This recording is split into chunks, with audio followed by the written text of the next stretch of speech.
Morning student, welcome again to our new class. हम लोग पढ़ रहे थे मॉलिक्यूलर बेसिस ऑफ इनहेरिटेंस और उसमें जितना अपना चैप्टर हो गया था उसके आगे अपन चलते हैं। आज का अपना टॉपिक है HGP। सबसे पहला क्वेश्चन यहां बनता है, व्हाट इज HGP। तो HGP की फुल फॉर्म है अपने पास human genome project. Human genome project is an international 30-year effort formally began in October 90 में ये प्रोजेक्ट स्टार्ट हुआ था और ये प्रोजेक्ट जो था वो 13 ईयर चला था। This project was plan to last 15 year. Rapid technology advance accelerated and completion in 2003। ये कब कंप्लीट हो गया? 2003 में ये कंप्लीट हो गया। ठीक है, अब एक्चुअल में ये प्रोजेक्ट क्या था और किसने स्टार्ट किया था? तो अमेरिका की जो डिपार्टमेंट ऑफ एनर्जी है और human genome progress and health institute of America ने या यूएस ने ये प्रोग्राम स्टार्ट किया था। है क्या ह्यूमन? आप लोगों को पता है what is human? The most advance living organism on the earth which has so many complicated organ system. Genome. What do you mean about genome? Genome is the half number of chromosome. जो जितने भी chromosome होते हैं किसी भी living organism में, उन chromosomes के जो हाफ नंबर है उसको अपन क्या कहते हैं? जीनोम। ठीक है, तो जीनोम सीक्वेंसिंग तैयार की थी। किसने तैयार की? सबसे पहले अमेरिका ने इसे स्टार्ट किया था और इस प्रोजेक्ट को एक क्वेश्चन और भी आता है, इस प्रोजेक्ट को मेगा प्रोजेक्ट कहते हैं। मेगा प्रोजेक्ट क्यों कहते हैं? भाई this project is called mega project because so many countries are also included in this project, just like Japan, China, because of there is so many countries takes part in it, and this is a large project because a human being have 20,000 to 25,000 genes on their chromosomes. So here NHGRI National Human Genome Research Institute, ये full form आप लोगों को याद रखनी है। NHGRI national human genome research institute together sponsored the US HGP। इसने भी क्या किया था? ह्यूमन जीनोम प्रोजेक्ट को स्पॉन्स किया था, क्योंकि इसका जो एस्टिमेट वैल्यू है वो एक डीएनए, अपन जानते हैं डीएनए के अंदर क्या होता है? नाइट्रोजन बेस पेयर होते हैं और एक बेस पेयर के बारे में जानकारी प्राप्त करना वो बहुत ज्यादा खर्चीला काम था। एक बेस पेयर के बारे में जानकारी प्राप्त करने में $3 अमेरिकन खर्च हो रहे थे। तो through a process known as sequencing the HGP has identified nearly all of the estimate 20,000 to 25,000 genes. और जीन्स क्या होती है आप लोगों को पता है? The basic unit of heredity, and genes are present in the nucleus of a human cell. The project has also mapped the location of these genes, यानी 20,000 से 25,000 जीन्स जो है वो ह्यूमन बीइंग में प्रेजेंट होती है। और वो कहां प्रेजेंट होती है, उनकी लोकेशन क्या है? आप लोगों को पता है genes are situated on the chromosomes and the place where genes are situated on the chromosomes are called locus. So locus में ये कहां प्रेजेंट होती है, इनके बारे में पता लगाना, कितनी जीन्स है, उनके फंक्शन क्या है। तो ये क्या है? पूरा का पूरा प्रोग्राम ह्यूमन जीनोम प्रोजेक्ट है और जीन्स न्यूक्लियस में प्रेजेंट होती है। HGP was called mega project. The HGP was sometimes reported to have cost of $3 billion.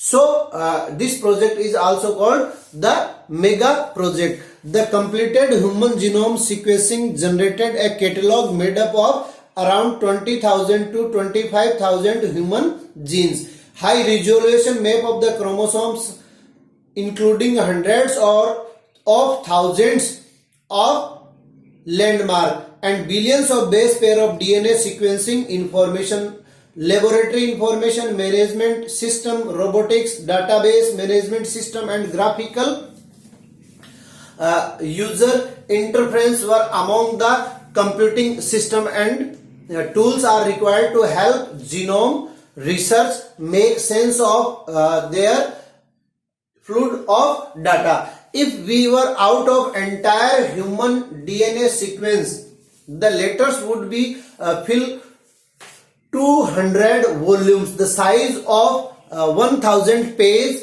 then required. Some of key goals of human project are as follow. तो इसका जो human genome project तैयार करने का जो उद्देश्य था, जो एम था, उसमें क्या क्या प्रिंसिपल्स फॉलो किए गए, तो ये मैंने आपको बोर्ड पर लिख दिए। 6 प्रोजेक्ट है।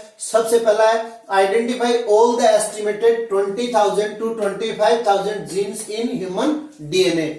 फिर क्या है, determine the sequencing of 3 billion chemical base pairing that make the human genome. तो ह्यूमन जीनोम कौन प्रिपेयर कर रहा है? 3 billion केमिकल बेस पेयरिंग। और आप लोगों को पता है कि इसमें नाइट्रोजन बेस जो है एडिनिन हमेशा टी के साथ, थाइमिन के साथ, थाइमिन जो है वो एडिनिन के साथ, ग्वानिन जो है वो साइटोसिन के साथ, और साइटोसिन जो है वो ग्वानिन के साथ ट्रिपल बॉन्ड से अटैच्ड होता है। तो इसको एक को अपन क्या कह देते हैं? Base pair. ठीक है, ये बेस पेयर है। और डीएनए की जो लेंथ को मेजर किया जाता है वो भी किस में किया जाता है? किलो बेस और बीपी यानी बेस पेयर, और इसको अपन क्या कह सकते हैं? केबी यानी kilo base. So determine the sequencing of 3 billion chemical base pairing that make the human genome. Third क्या है? Develop tools for data analysis. Fourth, store the information in database. अभी मैंने आपको बताया कि अगर हम इनको लिखने का प्रयास करेंगे, we can write down in a book, then thousands of pages are completed by writing these base pair. So develop tools for data analysis and store the information in database. तो इसमें कंप्यूटर का भी इस्तेमाल किया जाता है। Transfer related technology to other sectors such as industries. और last क्या है? Increase knowledge of the human genome, also many controversial ethical, legal and social issues. तो इन इश्यूज के लिए, और ये जो 6 पॉइंट है, इन 6 पॉइंट के लिए क्या किया गया था? ह्यूमन जीनोम प्रोजेक्ट की स्टार्ट की थी। और ये किसने किया था? ये इसके डायरेक्टर जो थे, वो जो आप लोगों ने डीएनए की स्ट्रक्चर पढ़ी है, डीएनए की स्ट्रक्चर किसने दी थी? वाटसन एंड क्रिक ने। तो वाटसन और क्रिक जो थे, उनमें से जो वाटसन है वो इस प्रोजेक्ट के हेड थे। ठीक है, here are some significance of HGP, Human Genome Project. First of all, the human genome contain 3,164.7 million nucleotide base. And what are the nucleotide? As you know, whenever nitrogen base, pentose, sugar is attached to each other, that is called nucleoside. And whenever phosphatic group are also attached to it, then it is called nucleotide. Means अगर ये अपने पास क्या है? एक pentose sugar है, और pentose sugar के साथ एक नाइट्रोजन बेस जब अटैच हो जाता है तो उसको अपन क्या कहते हैं? न्यूक्लियोसाइड। और जब इस न्यूक्लियोसाइड के साथ में फॉस्फेटिक ग्रुप और जुड़ जाता है तो ये अपना क्या हो गया? एक nucleotide. So the human genome contain 3,164.7 million nucleotide base. ये इतने न्यूक्लियोटाइड बेस ह्यूमन जीनोम में प्रेजेंट होते हैं। The average gene consist 3000 base but the size very greatly. यानी अगर अपन बात करें जीन की, आप लोगों को पता है कि जीन क्या है? The unit of heredity. And gene अपन यूं भी कह सकते हैं a part of DNA which can control the character. तो जीन क्या हो गया, जो कैरेक्टर को कंट्रोल करता है या एक जनरेशन से दूसरी जनरेशन में लेके जाता है, वो जीन कहलाता है। Part of DNA which can control the characters और inheritance the characters.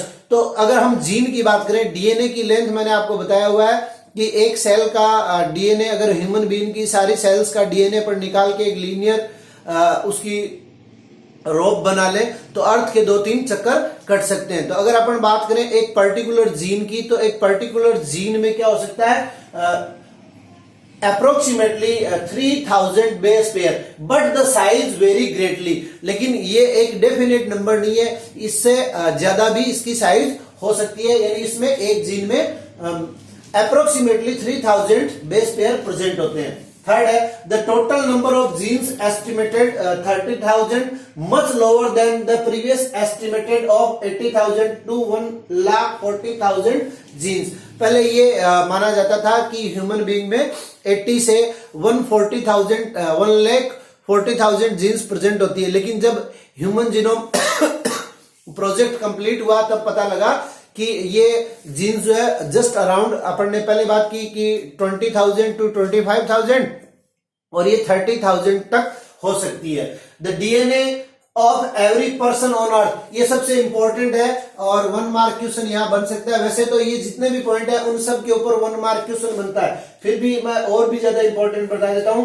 The DNA of every person on earth is 99.9 identically, यानी सभी जो लिविंग बीइंग है, ह्यूमन बीइंग, उनका 99.9% डीएनए जो है वो सेम होता है। केवल the only 0.1% is what makes each of us unique, यानी ओनली 0.1% क्या होता है, डिफरेंट होता है। और ये डिफरेंशिएशन ही हमें क्या बनाता है, यूनिक बनाता है। तो ये पॉइंट जो है बहुत ही इंपॉर्टेंट है, इसको आप ध्यान में रखेंगे। The DNA of every person on earth is 99.9% identical, same होता है। The 0.1% prevent is what makes us each of us unique. Next है the functions are unknown for over 50% of discovered gene. अभी तक भी ह्यूमन जीनोम प्रोजेक्ट कंप्लीट होने के बाद में भी ये अपन ने बायोटेक्नोलॉजी में भी पढ़ा था कि बायोटेक्नोलॉजी के जो स्टेप्स होते हैं उसमें अपना पहला स्टेप था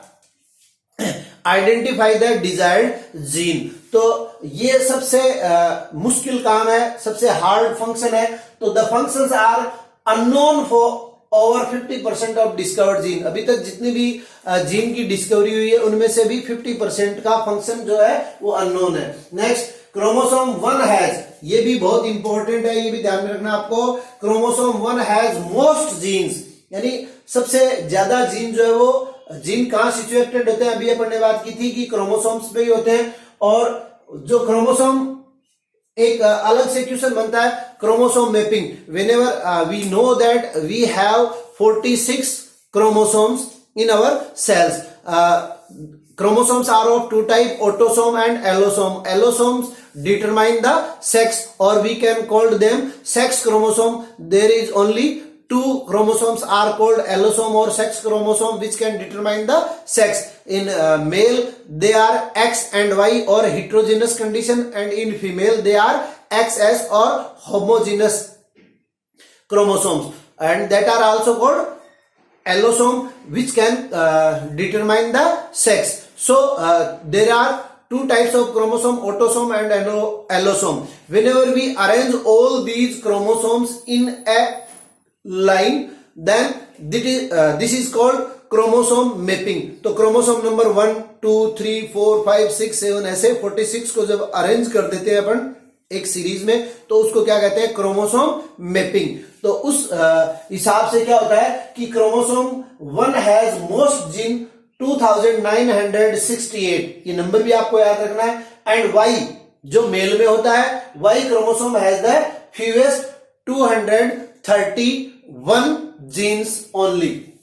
less than 2% of the genome codes for protein. अभी अपन ने इसी चैप्टर में पढ़ा था द सेंट्रल डोगमा प्रिंसिपल। तो सेंट्रल डोगमा प्रिंसिपल क्या अपने पास कि सबसे पहले क्या होता है, डीएनए से आरएनए का फॉर्मेशन होता है और इसको अपन कहते हैं ट्रांसक्रिप्शन, और आरएनए से फिर क्या बनता है, प्रोटीन बनता है, आरएनए से फिर प्रोटीन बनता है। तो जीन जो है वो डीएनए के बने होते हैं।